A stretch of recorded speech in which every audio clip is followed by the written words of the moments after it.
I am Ferdinand Marcos, and I am the President of the Republic of the Philippines. I stand today on behalf of 110 million Filipinos. Tanong mula po kay Katrina Domingo, ABS-CBN. Good afternoon, Yusek. Last night, nag-issue po kayo ng statement denying yung accusations ni Senator Amy Marcos against the President and the First Family. Aside from issuing statements of denial, how does the First Family intend to respond, or does the First Family intend to hold the Senator accountable for her statements? Let's just wait and see. As of now, we do not have any plan of making any legal action against her. So let's just wait. Ma'am, when and where will the President draw the line? Some political analysts are saying that the Senator's statements are a form of destabilization. Does Malacanang view it as such? And how does Malacanang intend to act on that? Let us check first all the facts and the statements that she made.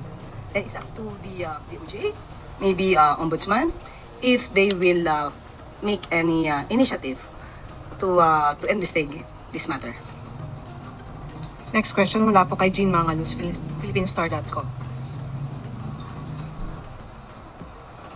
Ganda ng outfit ni Yusek, oh.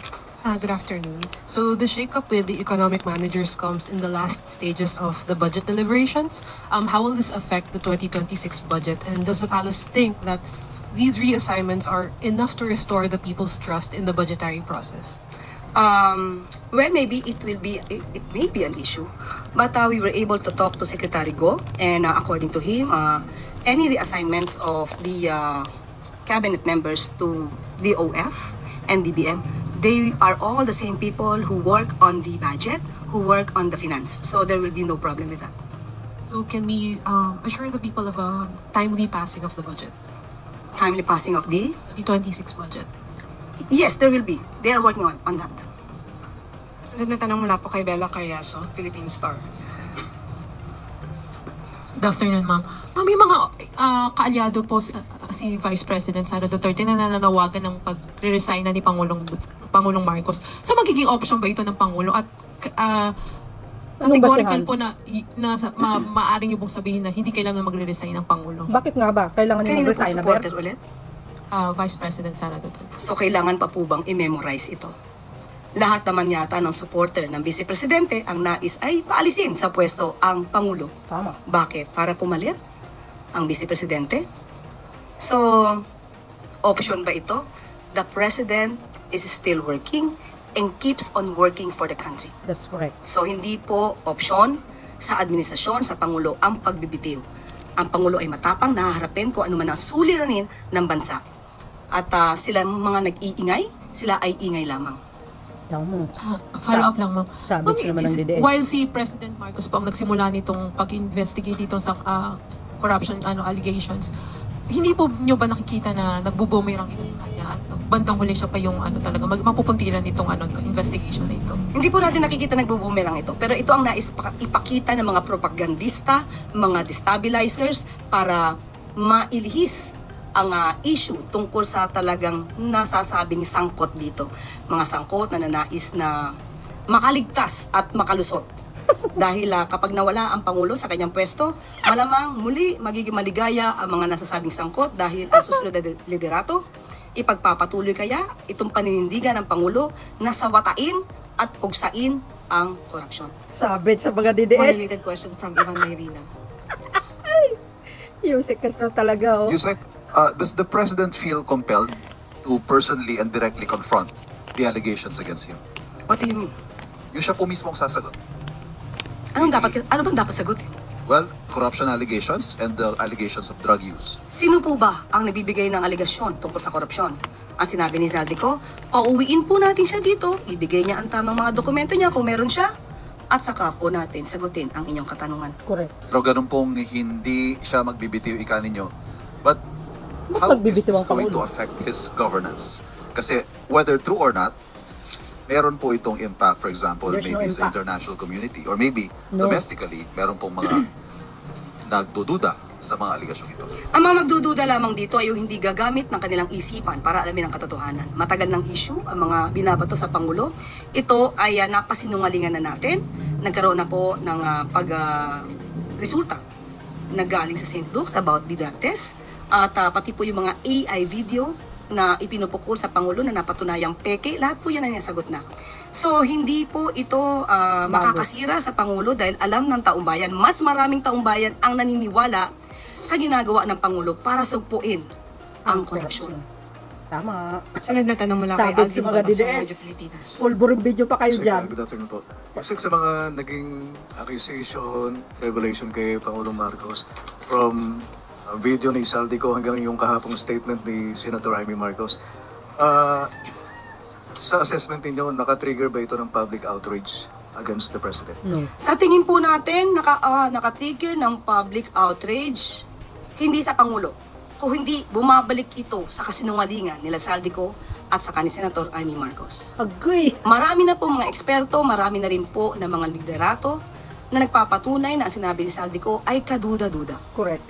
Hindi magmumula sa amin, kundi yung iba mga mambabatas na nagsasabing hindi ka panipiniwala ang sinabi ni Saldico. Kaya mas mabuting umuwi siya dito para patunayan niya ang kanyang mga bintang. Bintang na sa ngayon ay walang basihan. Patungkol kay Senator Amy, kitang-kita naman po natin kung sino ba yung kanyang pinoproteksyonan.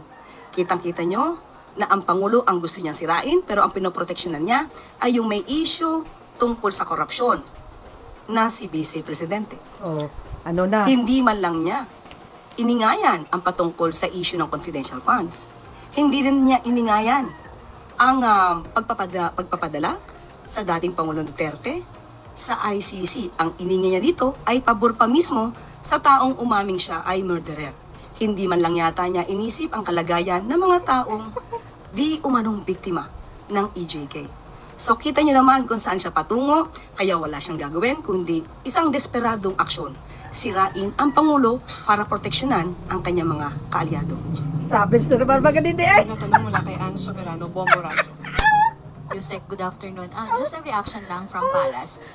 Ang House of Representatives kasi kahapon, yung mga House leaders sinabing solido po ang House of Representatives kay PBBM and fully support PBBM sa kabila po ng kaliwat ka ng ingay.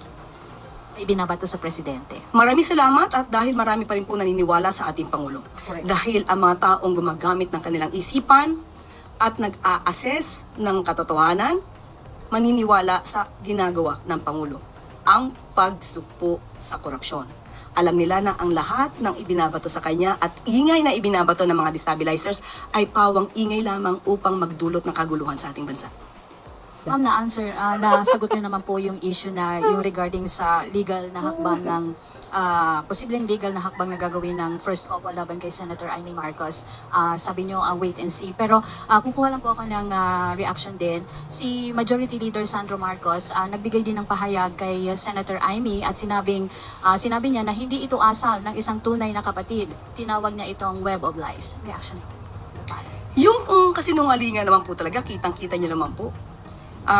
This is the same playbook ng kanyang mga kaalyado. Correct. Unang araw pa lang yata sa Maisog Rally, ito na po ang iniingay.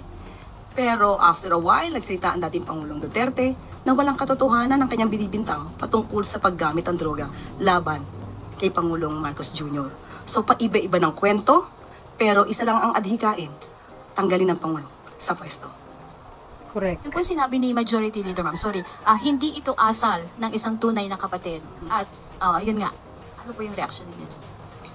Well, I cannot speak for Congressman Sandro. Kung ano po ang sinabi po niya, although meron akong kopya, sabi niya, hindi ito asal ng isang tunay na kapatid. I think he's talking about the character, the attitude of being a sibling. So, totoo naman, sa kapwa natin Pilipino, hindi naman talaga asal ang manira ng sarili mong kapatid. Tama. Dapat private. Sunod na tanong mula Hindi kay po- Sabi hindi Mohamed publish. Elia, Business Mirror. Good afternoon po, ma'am. Nung mga nakaraang linggo, nakapagbigay na po ng assurance yung Malacanang regarding po dun sa mga economic indicators tsaka targets na ma-achieve. Kaso recently po, after po mag-resign ni Executive Secretary at ni DBM Secretary Pangandaman, is the government still confident na ma-achieve pa rin niya yung mga economic targets niya this year? Yes po, yan po nga ang ating good news. Ekonomiya ng bansa na nanatiling matatag at bukas para sa mga investors. So mamaya babanggitin ko yan. Follow-up na lang po. Bali, paano po ma-maintain ng Marcos administration yung trust ng public at ng business sector? Unang-una, ano po ba ang nilalabanan ng Pangulo? Kitang-kita po natin ang nilalabanan niya, korupsyon. Kapag po ba kayo ang investor, hindi po ba mas gugustuhin nyo ang leader na kumakalaban sa mga korupsyon, sa mga maanumalyang trabaho sa gobyerno? So, kung kayo investor, mas dapat kayo magtiwala sa panahon ngayon ni Pangulong Marcos Jr. dahil kahit mismo siya, ang gusto niya, malinis ang bansa mula sa korupsyon. Bali ma'am, so far wala pong business sector, business group na lumapit sa Malacanang para mag-follow up kung ano na nangyayari dun sa mga cabinet. Wala akong update sa ngayon. Thank you po. Some related question mula kay Chloe Ofana, Business World. Good afternoon po. Yung pag-aasahan po kay Secretary Recto as ES, isa po ba doong reason is yung para matulungan po ang Philippine economy to improve sa quarter 4 and merge po natin yung GDP growth target natin for the year? Hindi naman nawawala ang pagiging ekonomista kay Executive Secretary Ralph Recto. So kung ano po yung maitutulong niya, ibibigay niya naman po yun. So we expect po a bigger role from Secretary Recto po para to reach these targets? Yan naman po ang kanyang pinangako. Thank you po. Sunod na tanong mula kay TJ Mendoza, Net25. Afternoon, Yusek. What do you think po, banat nga po ba o pagmamahal po ng isang nakakatandang kapatid yung ginawang statement po ni Senator Amy Marcos kagabi? And do you think she has a legal basis or batayan dun sa kanyang mga statement na even during the president's teenage years ay gumagamit na siya ng droga? Parang may nabasa ako sa isang news na ang ating Pangulo ay nag-donate ng kanyang kidney sa kanyang ama. Paano po kayo makakapag-donate ng kidney ang isang tao na hindi healthy? So, banat o pagmamahal? Pagmamahal ba ang paninira sa sariling kapatid? Paninirang walang basihan. So, alam naman natin, muli uulitin ko, mas pinoprotektahan niya ang mga taong may issue about corruption, mas pinoprotektahan niya ang mga taong umamin na murderer kaysa sa kapatid niya na nagsasagawa lamang ng pagpapaimbestiga para mawala, masugpo ang korupsyon sa bansa. Sabit naman ng mga DDS. Is it the right time to for PBBM to do a hair follicle test? Kasi kanina po may post po si Senator Amy Marcos, sabi niya kakasa siya doon sa DNA test, basta kakasa din sa hair follicle test si PBBM. Same station. Yes, Net25. Yes. Ulitin natin. Ulit-ulitin natin, hindi po tayo magpapadala kung ano ang sinasabi ng mga maiingay. Matagal na po itong naresolba. Uulit-ulitin ko paulit-ulit. Ang Pangulo po ay malinis at ang Pangulo po ay hindi magpapadala sa anumang pag-uudyok. Pag-uudyok ng mga destabilizers, pag-uudyok ng mga obstructionists na walang gagawin kundi magbigay ng mga kondisyon, magbigay ng pag-uutos sa Pangulo kahit hindi na po ito naaayon sa kanyang pagtatrabaho. Sabit na naman mga DDS. Sunod na tanong kay President Catarong, SMNI. Buti nga sa inyo. Sa tingin po, regarding po rin po sa allegations ni Senator Amy, sa tingin po ng Malacanang ay gaano kalaki yung epekto ng mga aligasyong ito sa kredibilidad at imahe ng administrasyon po sa international community? Muli, international community, alam natin sila ay nag-a-assess, nag-i-evaluate gamit ang tamang data, gamit ang tamang facts. Correct. So, ang maaari lang mabudol ng mga ito ay yung mga taong hindi nag-iisip o yung mga taong isa lang ang adhikain, gibain ang gobyerno ni Pangulong Marcos Jr. Tama. Sabit na naman mga DDS. Kumusta po yung suporta ng uniform personnel po sa administrasyon matapos yung itong mabigat na aligasyon po ni Senator Amy? Hindi mabigat ang aligasyon ni Senator Amy. Walang basihan. Correct. Kwentong walang kwenta. Kwentong kutsero. So bakit magkakaroon ng pag-aalala ang mga miyembro ng AFP? Wala, hindi dapat seryosohin ang mga aligasyon ni Senator Amy. Isa lamang itong ingay. Tama. Sunod na tanong mula kay Tuesday News. Sabit naman mga DDS. Hi, Yusek.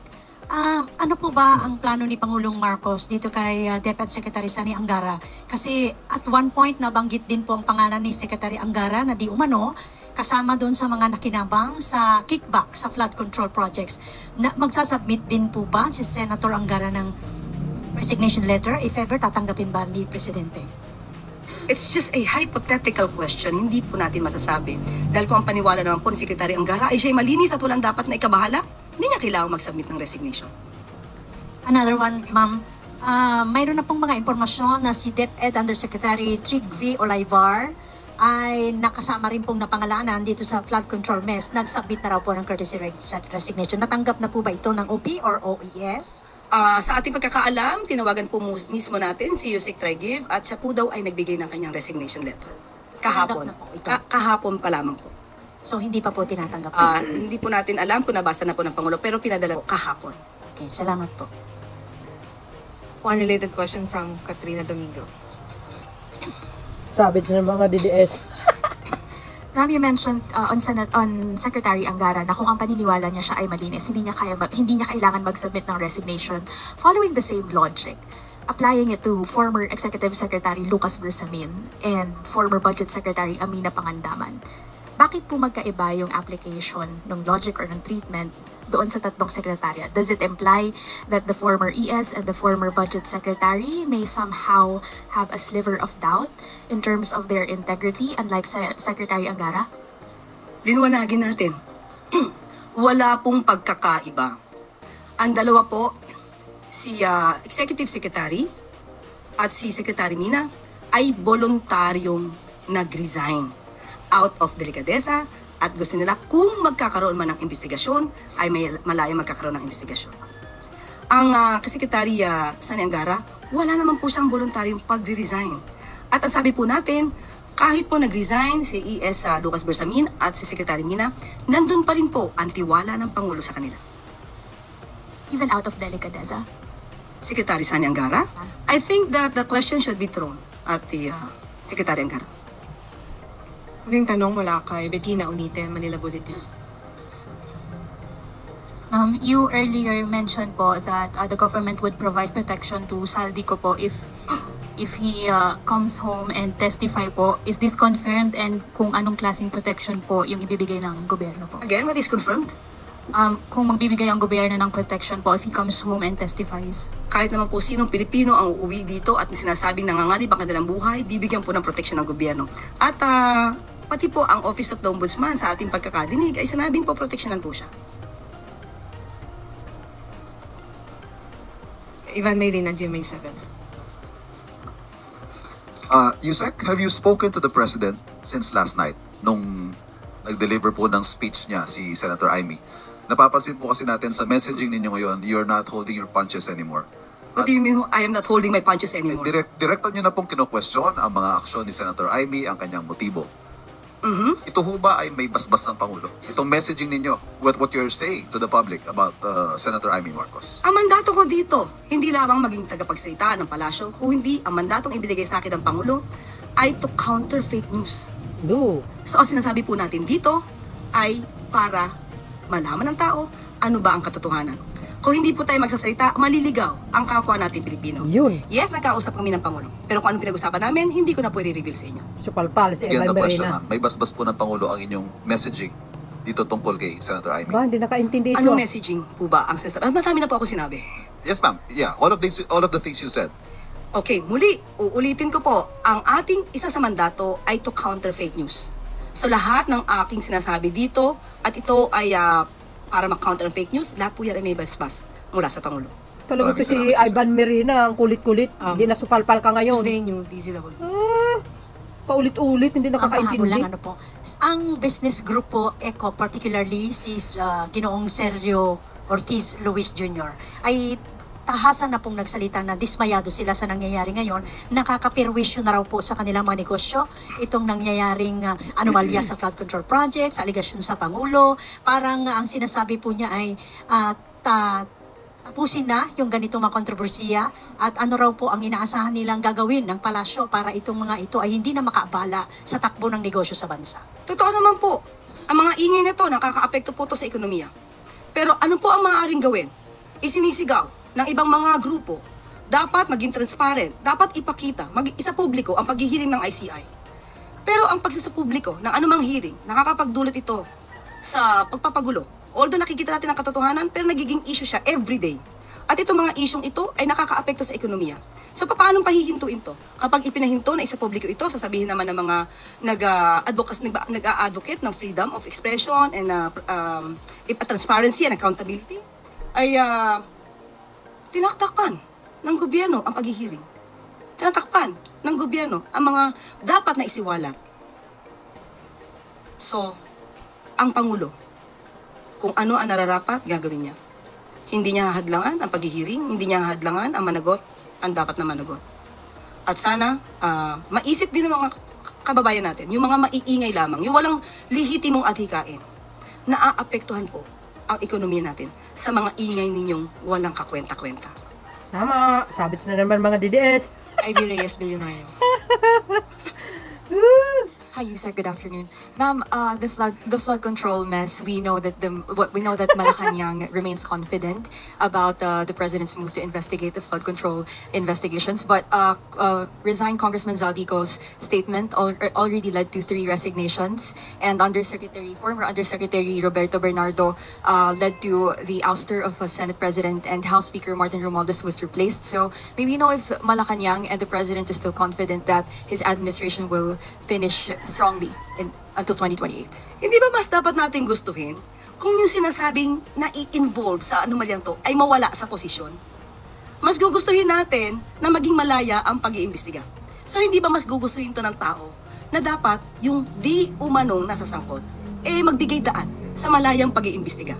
Yun ang dapat nating naisin. So paano makaka-apekto to sa stability ng government na pinamumunuan ng ating Pangulo? Upang patatagin at palawigin pa ang industriya ng agrikultura sa bansa, inilunsad ng Department of Agriculture ang Buwan ng Butil, Serbisyo Caravan sa Quezon City, Taguig at Manila. Ito'y alinsunod sa direktiba ni Pangulong Ferdinand R. Marcos Jr.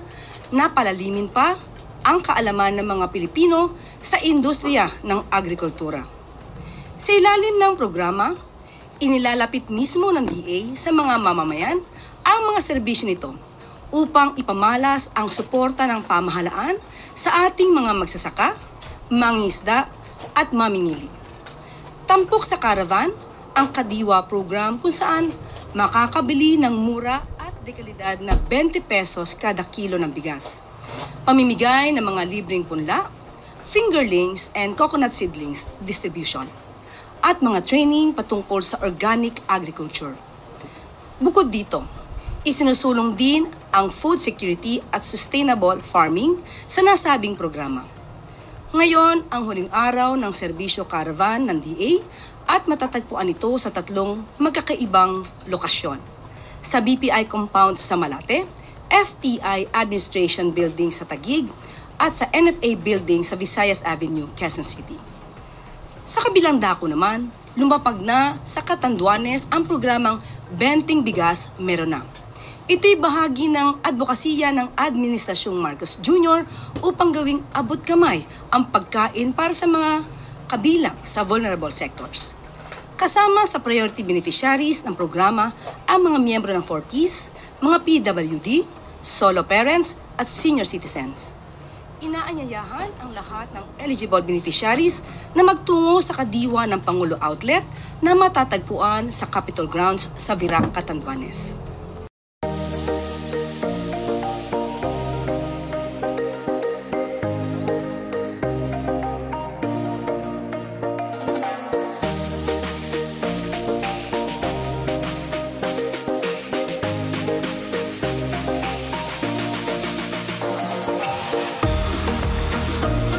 Ekonomiya ng bansa na nanatiling matatag at bukas para sa mamumuhunan.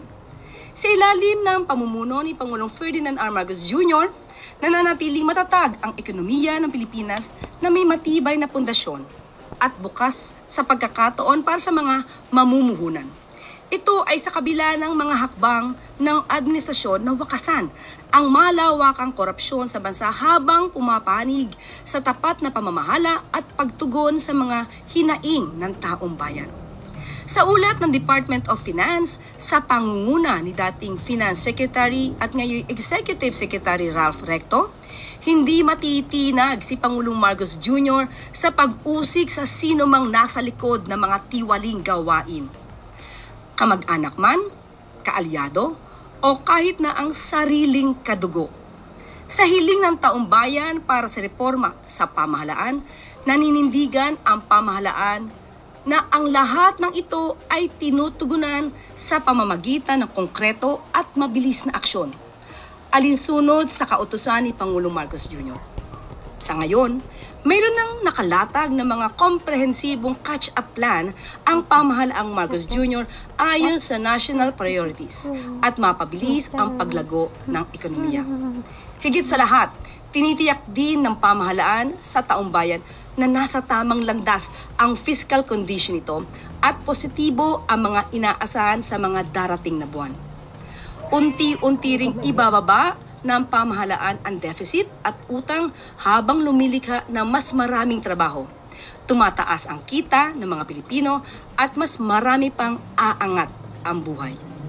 Sa ilalim ng administrasyon ni Pangulong Marcos Jr., sinisiguro na ito ay isang gobyernong nakikinig, mabilis kumilos, at inuuna ang interes ng bayan at ng taong bayan.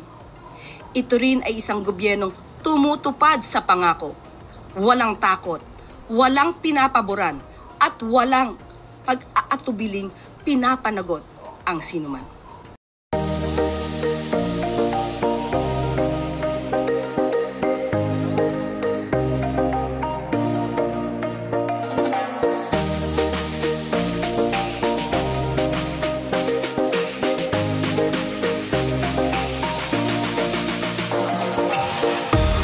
O, ano na?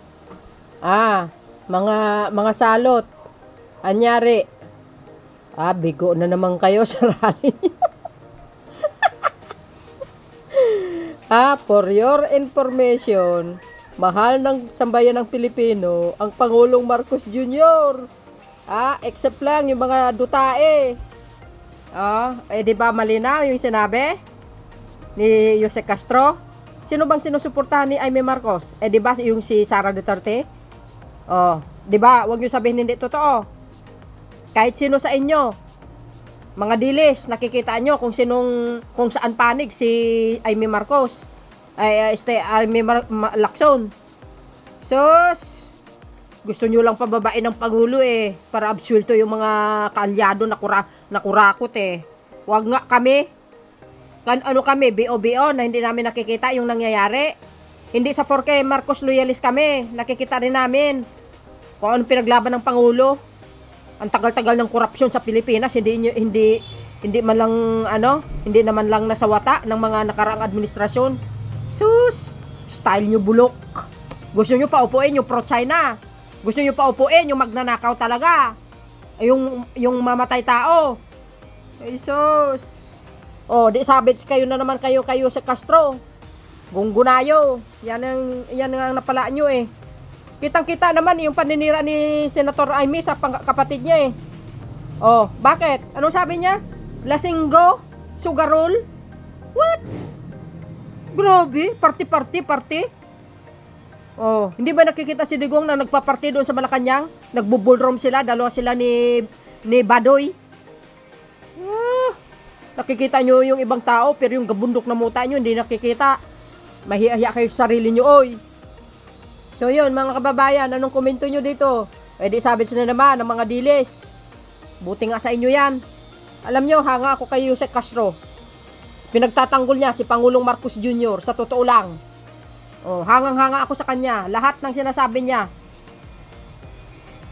may katotohanan at may basihan. Totoo naman Pati yan si Ivan Merina ng GMA na supalpal tuloy. Buti nga sa'yo yan. Hindi nakakaintindi. So yun mga kababayan. See you again on my next upload. Bye-bye-bye and baboos. God bless Philippines. There's more.